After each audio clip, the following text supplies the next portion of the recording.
2023년 7월 12일자 수르프 타임즈를 시작하도록 하겠습니다.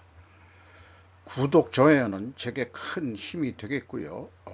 필요하시면 배속 보시기를 바랍니다. 오늘 공시된 내용 중에서 2023년 상반기 영업 잠정 실적, 코스닥 시장의 대장주라고 할 수 있는 에코프로비엠이 공시가 됐습니다.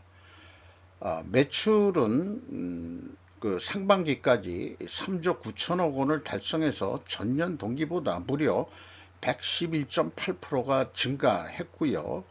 영업이익은 54.2%밖에 증가를 하지는 못했습니다. 매출 원가 및 판관비, 이걸 영업비용이라고 통칭해서 부를 수 있는데 이것이 조금 더 올랐어요. 116.6%로. 그래서 영업이익 금액상으로 54.2%가 증가했습니다만은 영업이익률로 따진다면은 2.1%가 하락한 내용이 되겠습니다. 또 에코프로는 이것도 연결 기준입니다만은 매출이 4조 원대를 달성해서 전년 동기 대비 113.2% 증가했습니다. 영업이익은 55.8%가 증가했고요. 영업이익률은 3.1%가 하락했습니다. 한진은 매출이 1조 3천억 원대로서 전년 동기 대비 4.1% 감소했고요. 영업이익은 14.6%가 감소했습니다. 영업이익률 0.5% 하락했습니다. 신세계는 전년과 크게 매출액의 변동이 없는 것으로 매출액만 공시를 했습니다. 오늘 뉴스에 에코프로그룹 공매도에 가장 진심인 외국인은, 이런 제목으로 1년째 버티는 골드만삭스, 조선비즈 연선호 기자의 보도 내용입니다. 골드만삭스가 작년 7월 보고한 대량 공매도 유지하고 있다.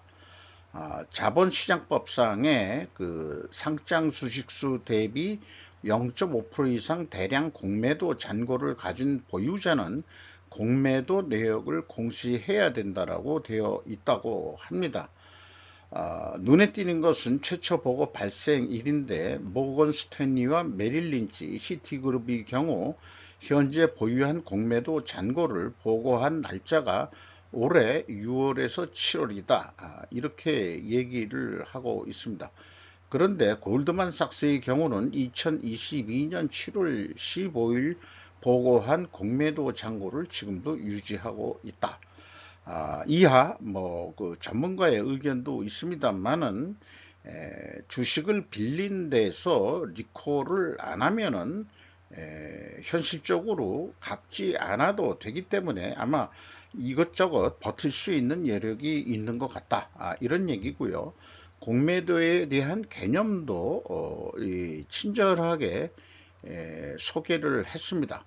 주식을 빌려서 판 다음 나중에 사서 갚는 공매도는 주가가 하락해야 수익이 나는데 에코프로비엠 주가가 큰 폭으로 올랐기 때문에 골드만삭스가 손해를 보지 않았겠느냐 이렇게 추정하지만 정확하게는 잘 모르겠다.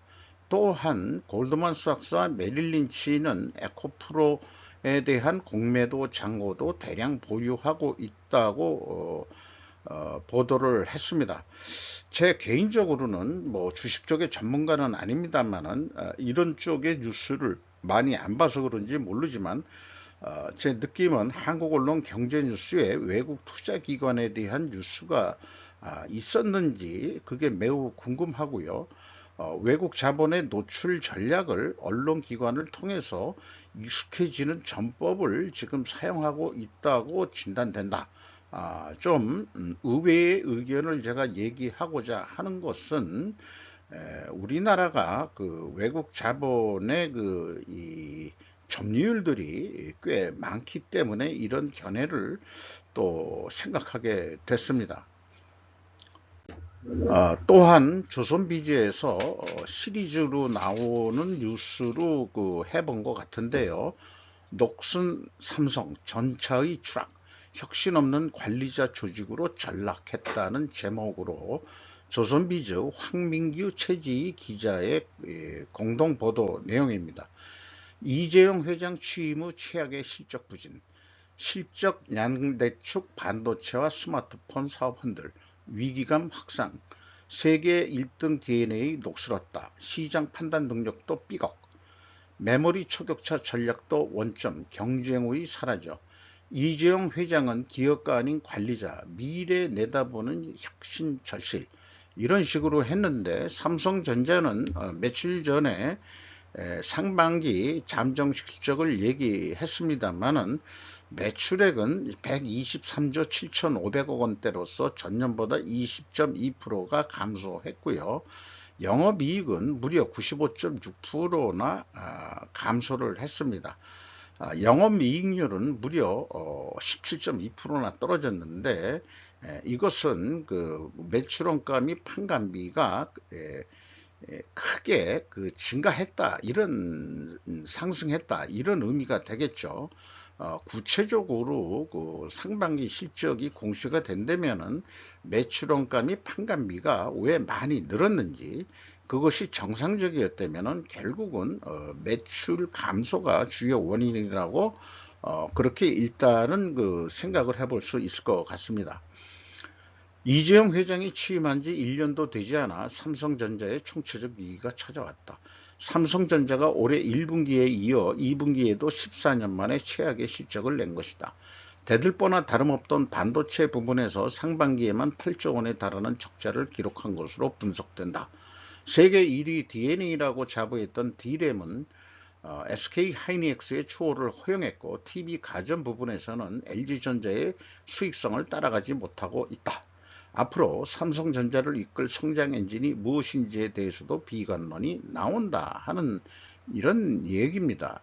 계속해서 연속해서 메모리 부진과 함께 드러난 삼성전자의 민낯, 시장 상황 판단 능력도 실정, 뒤늦은 메모리 감산의 TV 수요 예측도 실패, 재고 수준을 일사불란하게 조정해 가장 높은 가격의 칩이 공급되도록 유도해 왔다고는 하지만 이 같은 시장 예측 능력과 빠른 의사결정이 더 이상 작동하지 않는 분위기다, 이렇게 표현을 했고요.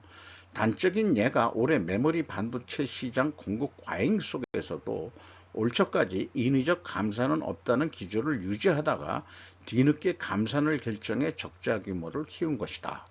자, 감산을 하면은 적자가 커지는 것이냐, 이게 뭔 얘기냐, 뭐 이런 얘기인데, 즉 재고 감소가 적자를 키웠다는 의미라면 전형적인 원가 패러다임을 벗어나지 못하고 있다는 얘기고, 이런 것들이 그 취재진이나 또 많은 전문가들이 재고의 감소는 이익의 감소라는 원가 회계의 그 마약과 같은 그런 그 산식에 쇠뇌되어 있다, 중독되어 있다, 이렇게 저는 생각을 합니다. 삼성전자 그 매출 추이 뭐 나오고 있습니다만은 조선비즈 기자가 3회에 걸쳐 삼성전자의 현실과 구조를 진단한다고 했는데, 이들이 증권회사 연구원 등에 취재한다고 해도 제 생각에는 대단한 경제학자나 경영인 수준 이상인 모양이다. 진단한다고 했으니까 의사가 환자를 진단한다는 걸 때는 그 의사가 환자를 진단하는 것 같은 수준의 실력이 있어야 되는 거죠. 그것을 진단한다라고 그렇게 그 보도할 때 그런 용어를 쓸 수 있는지 조금 고개를 갸웃하게 됩니다. 삼성전자가 실질적으로 이미 외국 자본에 맥혀 있는 상태고, 슬슬 이재용 그 회장도 자식한테 기업을 물려줄 생각이 없다, 이런 등등 발언을 했기 때문에 회장 자리에 올랐다고 표현하는 사람도 있는데, 이런 과정이 이 삼성전자의 그 족벌 경영 뭐 이런 거는 이제 향후 미래세 때는 이제는 그 이재용 씨가 물러난 다음에는 삼성전자는 그런 그 오나 일가의 승계 같은 거는 없는 기업으로 될 것이다라는 것을 이미 예단하고 있는 그런 뉴스들인 것 같습니다. 그래서 이런 뉴스가 나왔기 때문에 제가 그 스루풋 분석을 하면서 그 어떤 나타나는 현상들을 4분면으로 정리를 해 놓은 건데요. 재고 자산의 증감과 디플레이션과 인플레이션의 관계라고 제가 제목을 붙여봤습니다. 저도 그 예측을 하면서 이런 거를 깨닫게 된 건데, 원가 회계상으로는 재고가 이번에 그 감산을 해서 재고를 줄였다는 얘기죠. 재고가 줄으면은 매출 원가를 증가시켜 영업이익이 감소하게 되어 있습니다. 그리고 판매 예가를 예측을 해보더라도 판매 예가가 낮게 나와가지고 일반적으로 재고가 감소한다 그러면은 디프레이션이 유발된다라고 일반 경제계, 세계적인 경제계에서도 이렇게 인식을 하고 있습니다. 그래서 최근에 소개한 대로 중국이 디플레이션 위기에 현재 왔다 하는 뉴스들이 계속 쏟아지고 있죠.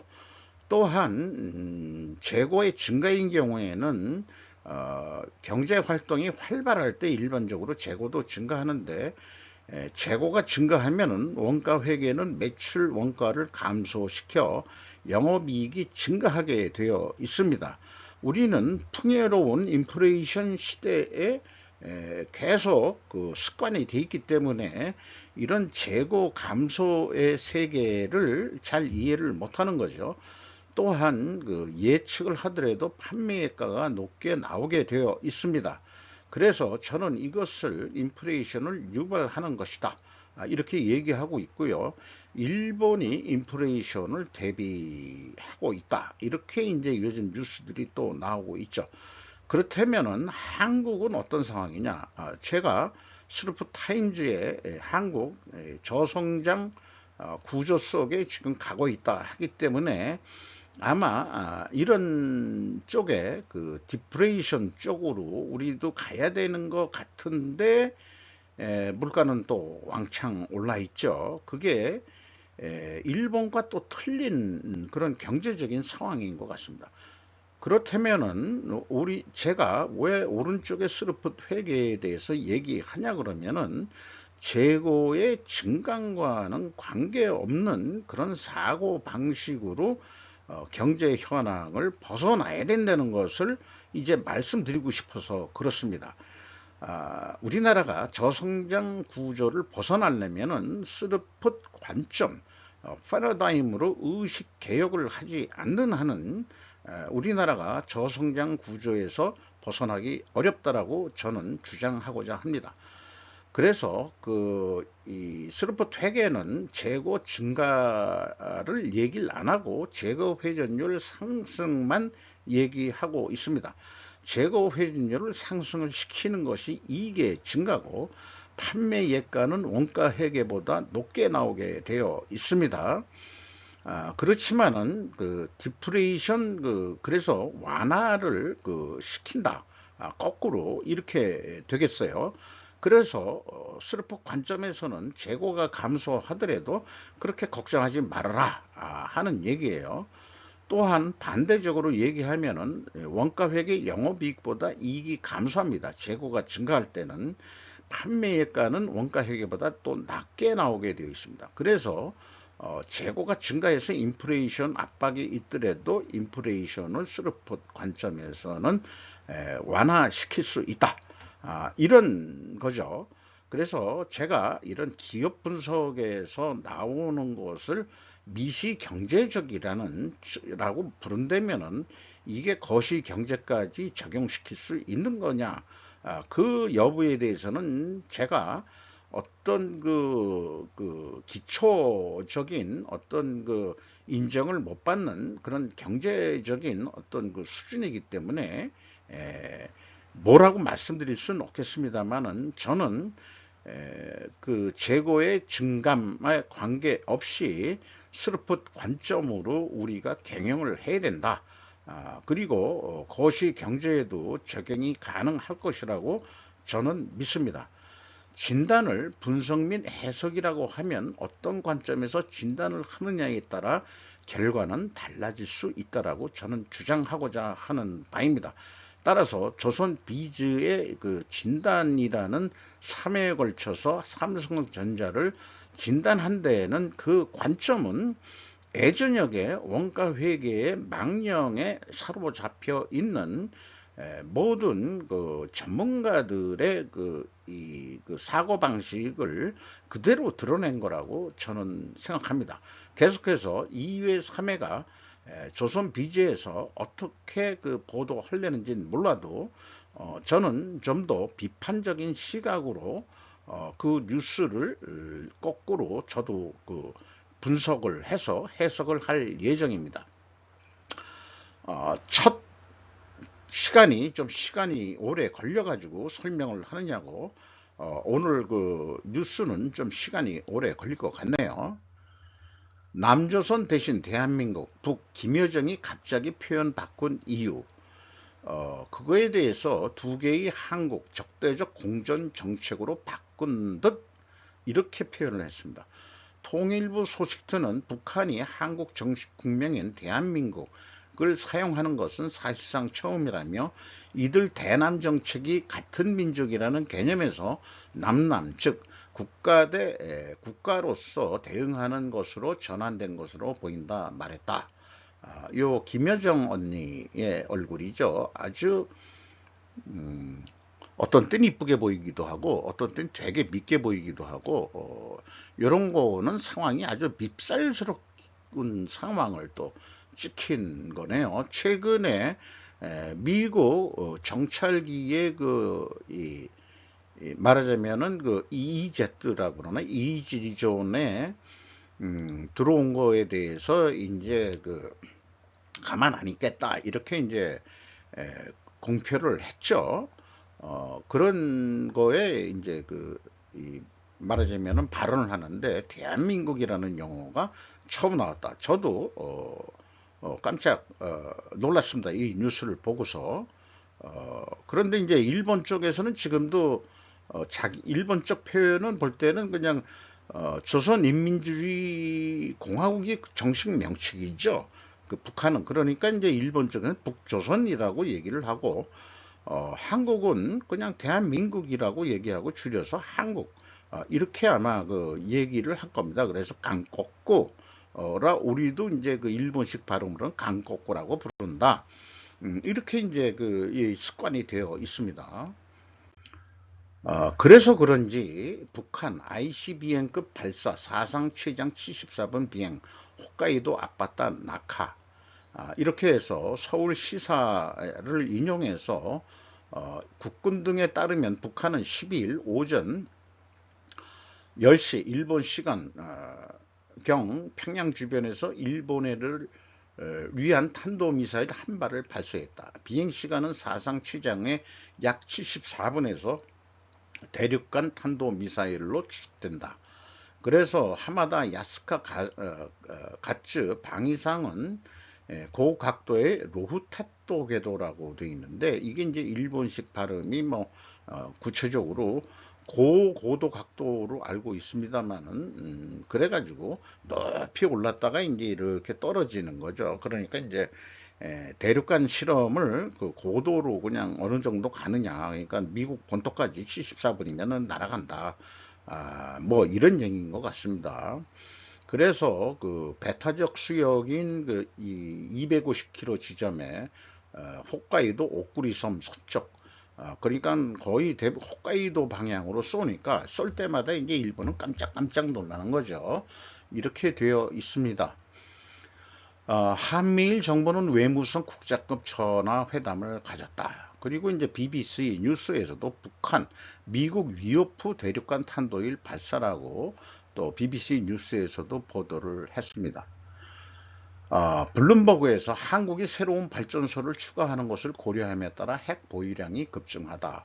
뭐 번역이 이렇게 됐습니다만은 한국이 그 원자력 발전 확대 계획에 따라 새로운 원자력 발전소 건설을 고려할 것이라고 확인한 후 원자력 관련 주식이 급등했다.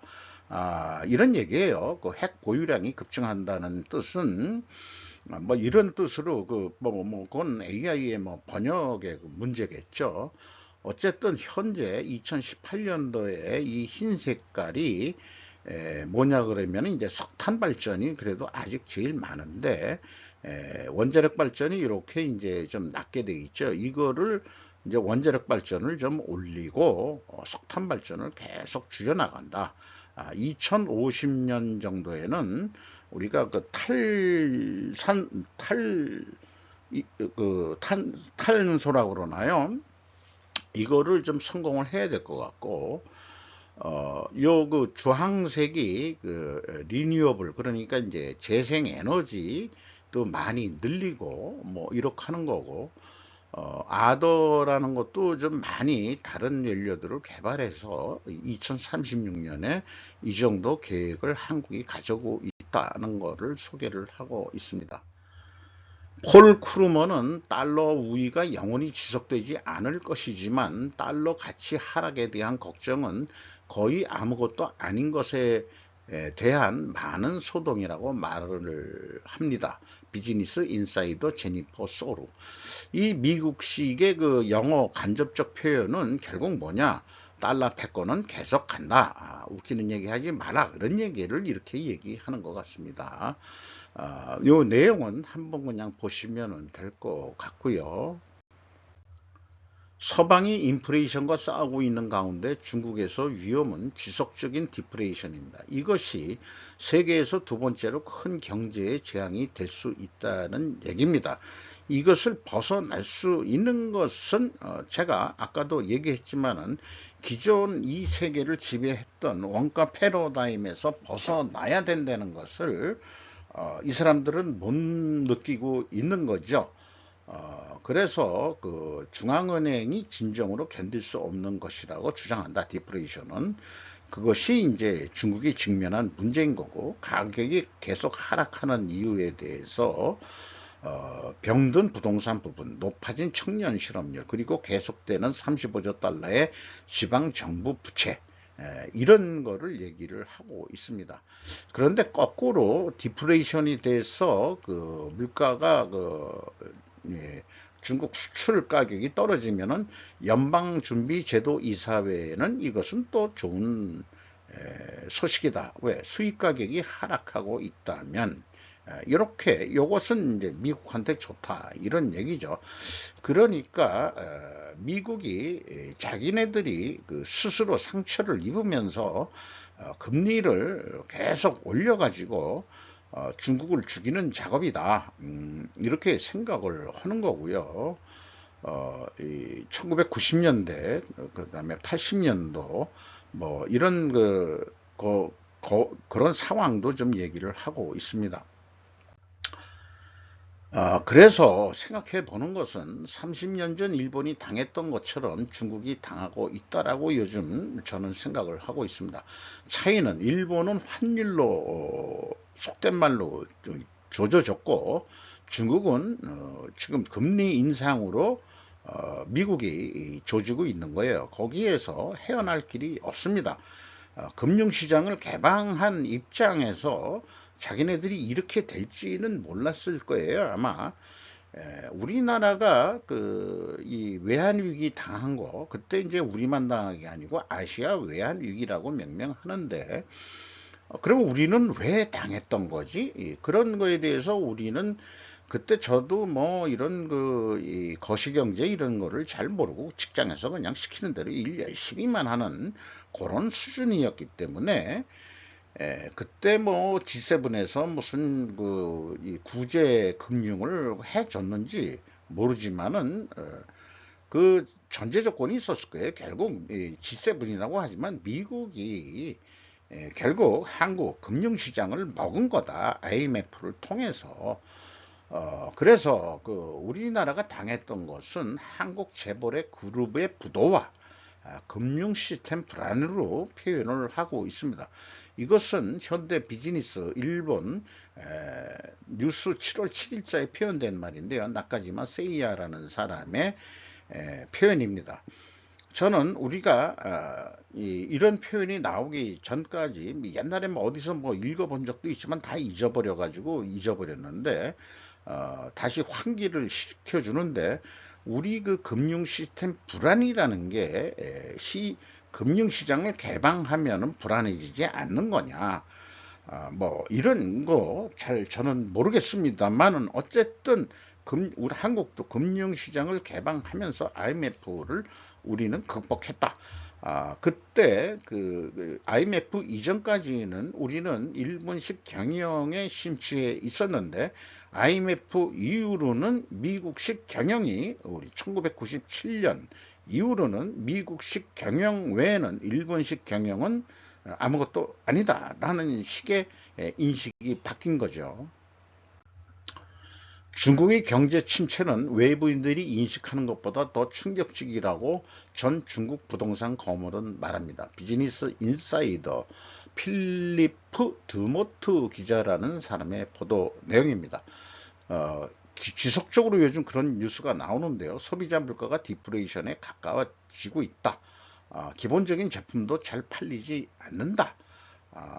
중국 소비자들이 주머니 지갑을 닫고 있다. 뭐 이런 얘기가 되겠습니다.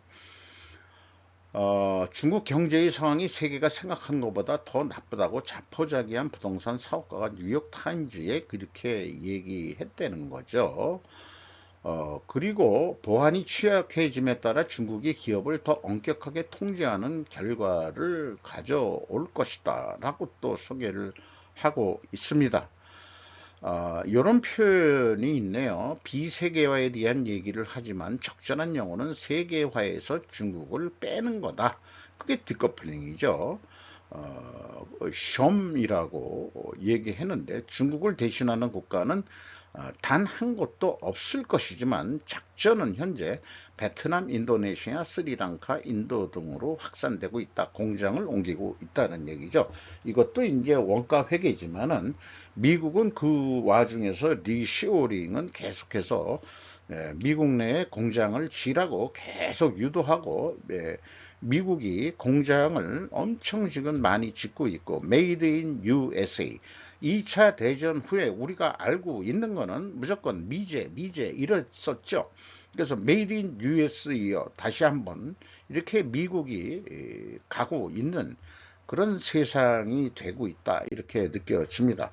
시 주석은 중국의 탄소 배출을 통제하는 방향으로 전환할 것을 요구했다. 브룸버그 통신의 얘기인데 이렇게 그 경제가 그 디프레이션 쪽으로 내려가면서도 한마디로 그 여기서 보면은 현재 그 이 배출 차이나의 그 중국의 배출 양을 보면은 35%나 됩니다. 미국이 13%, 인도가 7%, 그다음에 러시아가 5%, 재팬이 3%, 독일과 우리가 같네요. 2%, 2%. 그래도 우리나라는 그 사우스 코리아, 우리나라가 이렇게 그 적게 배출을 합니다만 이것도 2050년까지 우리도 제로 베이스로 허겄다고 원자력 발전도 하고 뭐 이러고 있는 거 아니에요. 중국은 워낙 인구가 많아서 그런지 모르지만 그 북동 지방 그러니까 지금 만주 지역이라든지 이런 쪽은 아직도 석탄 발전으로 그 전기를 만들지 아니하면은 곤란한 그런 지역이 많다고 생각합니다. 그러니 황사가 일어나면은 오염 미세먼지가 침공을 하게 되어 있는 거죠. 일본 뉴스로 넘어와서 자민당 아베파의 유력한 5명 왼쪽부터 뭐 이렇게 쭉 있는데 다섯 명이 있는데 일주기 그 기념을 마치고 뭐 세력 형성을 한다.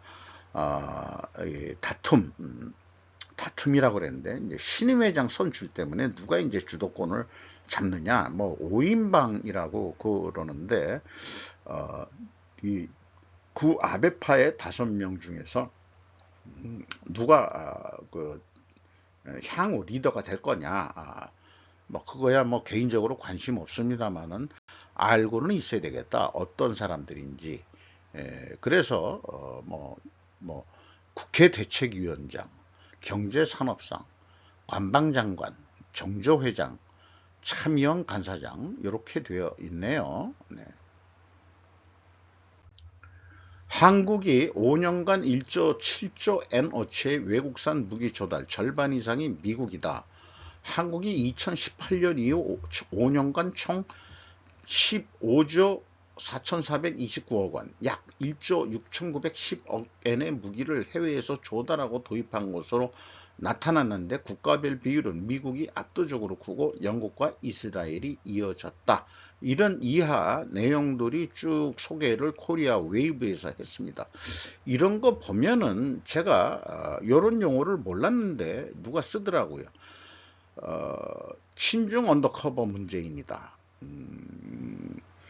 결국은 뭐 이 친북도 그 하면서 그 종전선언 뭐 이것저것 뭐 많이 그렇게 했지만은 결국은 그거를 하면서도 그 이 미국의 그 이 지원을 받기 위해서 뭘 했냐 그러면은 미국산 무기를 50% 이상 총 5년 동안 15조 4,429억 원을 무기 구입에 썼다. 이 얘기는 결국 문재인이 언더커버 같다. 이런 얘기가 맞는 얘기일 것 같습니다.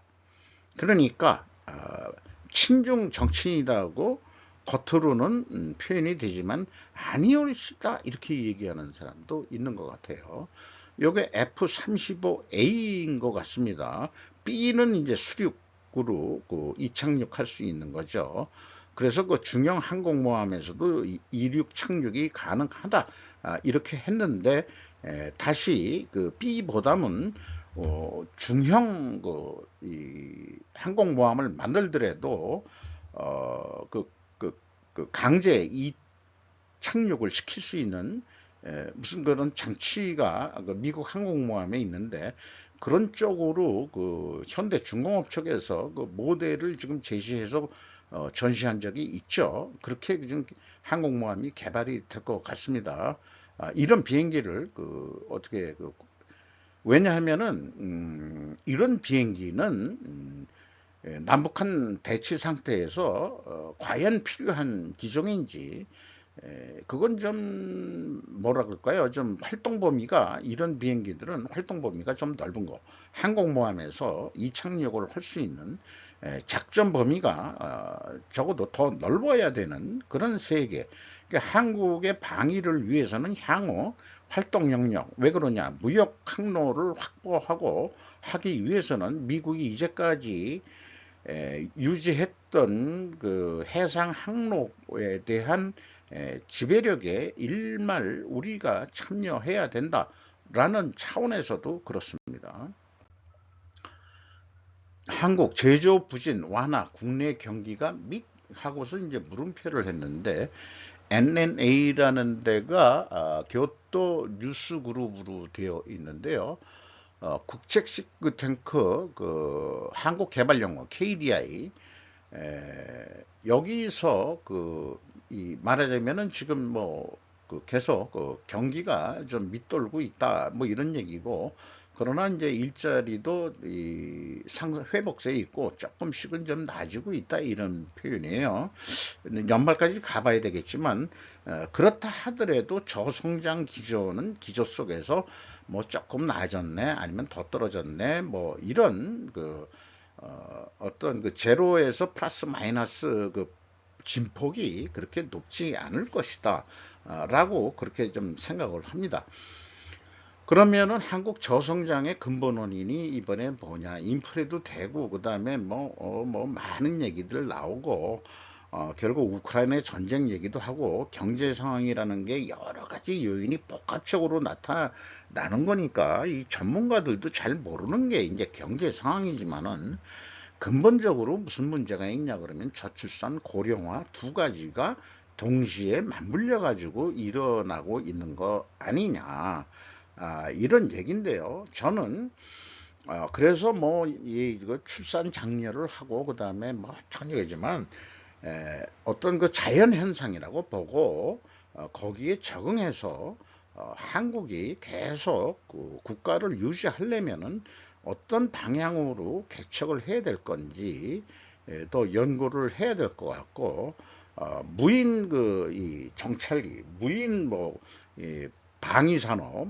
이런 쪽으로 벌써 머리가 이미 돌아가고 있는 그런 것도 지금 나오고 있죠. 일본에 사는 아빠라는 제목으로 리틀 빅조라는 그 한국 사람이 일본에서 취직을 해서 일본 여자하고 결혼해가지고 하는 유튜브에서 발자를 했는데, 자기가 일본 중소기업 약 400명이 근무하는 데인데, 우리나라도 아마 중소기업이 그 300명인가 400명 이하 기업으로 그 규정을 하고 있죠. 어, 그거에다가 이제 매출 규모 이런 것도 있지만 월급을 공개했는데, 기본급이 21만 5천 엔이군요. 그리고 이 잔업수당하고 이런 거 포함해서 총 지급액이 27만 9,216 엔인데, 여러 가지 세금 이런 거 다 공제하는 금액이 6만 3,721엔 해가지고 차인 6월 말에 받은 자기 월급이 21만 5,495엔이란 얘기입니다. 현재 환율 그냥 900으로 보면은 200만 원 안 되죠. 한 190만 원 정도 될 것 같은데, 그럼 190만 원 받는 한국이라면은 그거 가지고 이게 보니까 3인 가족이던데 아들 하나뿐이 없더라고요. 살 수 있느냐? 그게 문제겠죠. 한국에서는 못 살 겁니다. 아마 맞벌이 부부를 하든지 아마 그렇게 돼야 될 텐데, 10여 년 전에 제가 들은 바로는 부장급 월급이 30만 엔 정도 된다고 했습니다. 과장급이 20만 엔 선이고, 현재 조금은 인상되었겠지만 그 봉급 수준에 견딜 수 있는 것은 결국 물가가 싸게 진행되었다는 의미입니다. 여기도 그 일본 부인이 그냥 전업주부예요. 남자가 혼자 벌어서 열심히 사는 그런 건데, 참 빡빡하지만은 결국은 30년 동안 물가가 싸게 디플레이션 속에서 살아왔다는 얘기죠. 그게 이제 일본은 익숙해져 있는 건데, 이제 뉴스들이 나오고 있지만은 슬슬 인플레이션이 오는 것에 대비해야 된다라는 뉴스들이 있습니다. 중국에서 외국 자본들이 빠져나와 가지고 대거 한국에 들어오는 거가 아니고 일본에 대거 지금 들어가고 있다, 이렇게 보여집니다. 그러니 미국 달러가 일본에 그렇게 또 많이 들어가면은 금리라든지, 왜냐 외국 자본이 집어넣는다는 것은 야 금리 좀 올려라 이런 압박이 있을 거예요. 그러면 인프레가 될 텐데, 이런 걱정이 있는 거죠. 일본 그 중앙은행장이나 이런 쪽은. 그러니까 이제 밀고 땡기고 이제 이런 그 싸움이 또 미일 간에 또 좀 일어날 것 같기는 합니다. 제가 그렇게 생각이 드네요. 뉴스들을 이렇게 보다 보면은 제가 이해하는 표현이 설명을 드릴 수 있는 건지 모르지만, 저도 그래서 소양이 조금씩 올라가고 있는 것 같은 이런 뉴스를 진행하다 보니까 배워가면서 하게 됩니다. SF 영화가 아니다. 한국에서 무인 무기의 운영이 현실에, 코리아 웨이브인데, 아까 말씀드렸듯이 인구 감소, 저출산, 초고령화 걱정하지 말고 우리는 이런 방향으로 뭔가 산업을 발전시켜야 된다. 저는 그렇게 믿습니다. 억지로 결혼하라, 애 낳아라, 그럴 필요 뭐 있겠냐, 이런 얘기예요. 여기다가 이제 여성 징병제는 찬성하는 입장이고요. 그렇습니다. 적어도 전방에서 근무하고 군부대에서 들어가서 일을 하라 그런 게 아니지만은, 적어도 기초군사 훈련, 총 쏘는 훈련은 받고서 나와 가지고 뭔가 병역을 대체할 수 있는 그런 데서 근무를 하는 것이 좋지 않겠냐 하는 내용입니다. 우리나라 북한과 대치되어 있는 입장에서 여성 징병제 해야 된다고 믿습니다. 한국 헝가리 닮을 걸, 두 나라 간 역사 알린 초모 모세 주한 헝가리 대사. UNN이라는 어떤 매체가 있는데 그게 구체적으로인지는 모르겠어요. 검색하다 나오는데 2022년 5월 16일 5.16 혁명 때 뉴스가 나왔네요. 헝가리 최초 한국학과 만든 한국학 학자 학석 박사과정 설치했다. 외세 침략에도 주권과 고유문화 지켜낸 두 나라 공통점에 흥미 느낀다.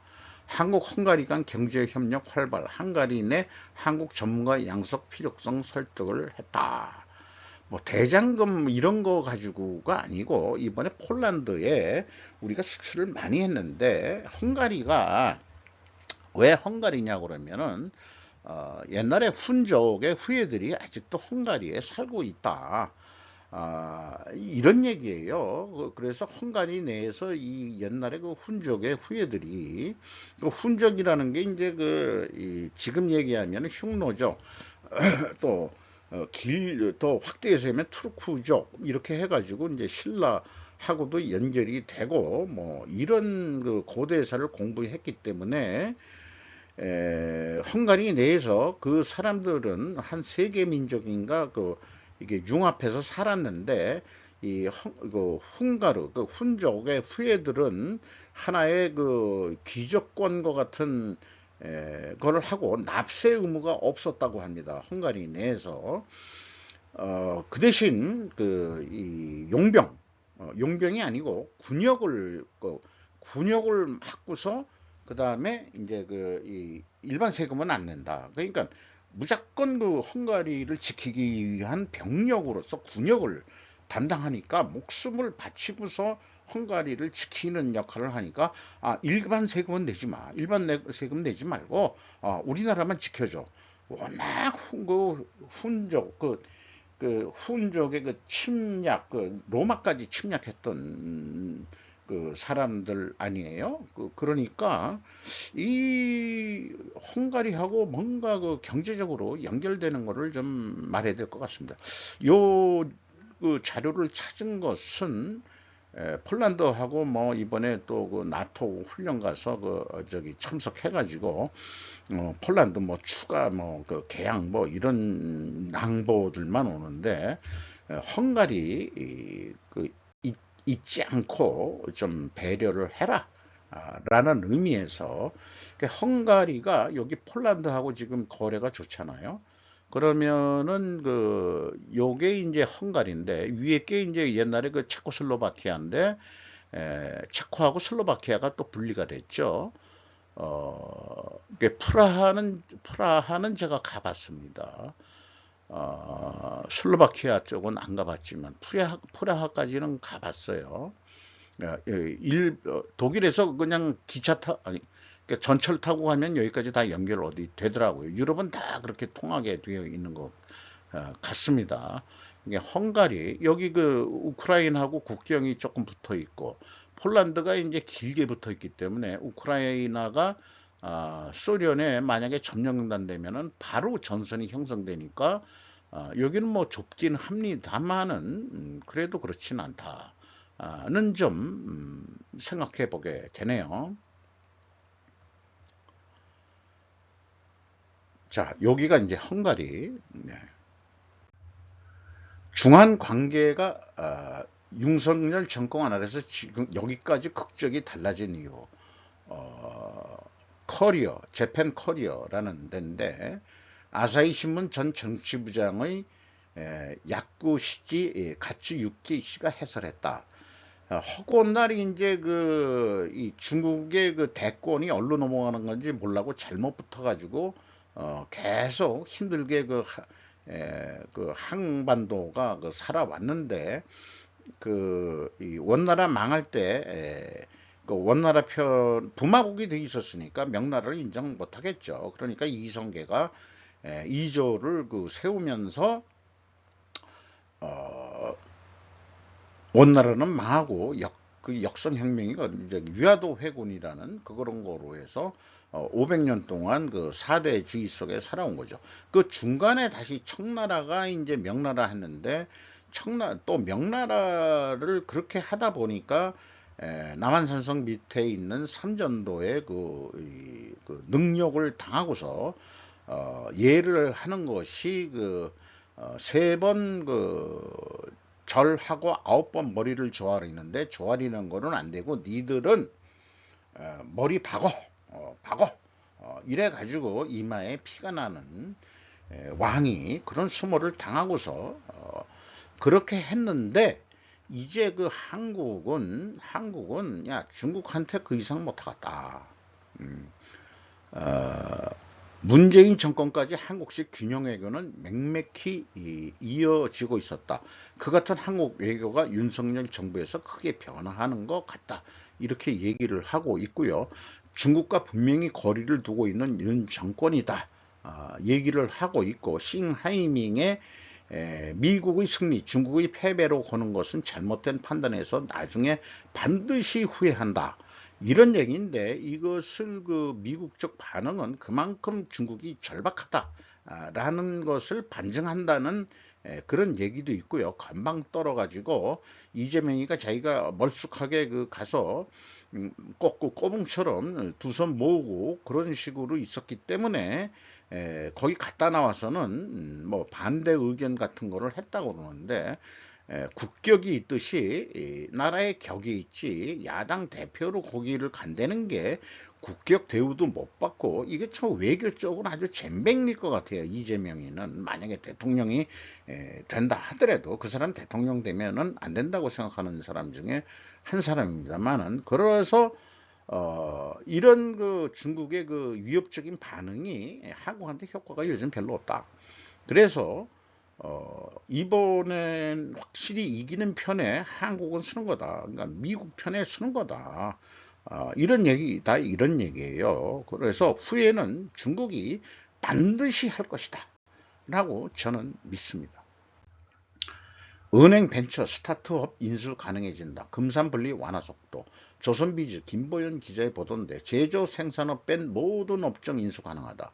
비금융업 진출 전면 허용 네거티브 방식. 자회사 지분 출자 한도 15%에서 상향 조정될 듯하다. 경영권 확보 가능한 수준까지 확대될 듯하다. 뭐 이렇게 해서 쭉 설명을 했는데요. 글로벌 시장에서 영역을 확대해온 해외 금융사와 대조기 때문에 이걸 좀 완화시키겠다는 얘기인데 시중은행이 실질적으로 글로벌 금융자본의 지분율이 매우 높으므로 결국은 금산분리 완화라는 것은 글로벌 금융자본이 돈을 더 벌 수 있도록 개방해 주는 것이나 마찬가지다 라고 저는 해석을 합니다. 그래서 이런 완화하겠다는 금융위원회 위원장 김주현이가 작년에 윤석열 정부 초대 금융위원장이 됐는데 이게 이제 자본시장 3대 불공정 거래법 통과하는데 애를 많이 썼다 뭐 이런 얘기를 쭉 하고는 있어요. 그러니까 윤석열 정부는 아무래도 미국의 입맛에 맞는 정책을 좀 계속해서 펴나갈 것으로 그렇게 예상이 됩니다. 전형적인 관료 출신으로 되어 있습니다. 은행권 밑바닥에서 큰 사람은 아니고 관료 출신으로 되어 있어요. 이걸 찾아봤습니다. 이상 스루프 타임즈 7월 12일자를 마치도록 하겠습니다.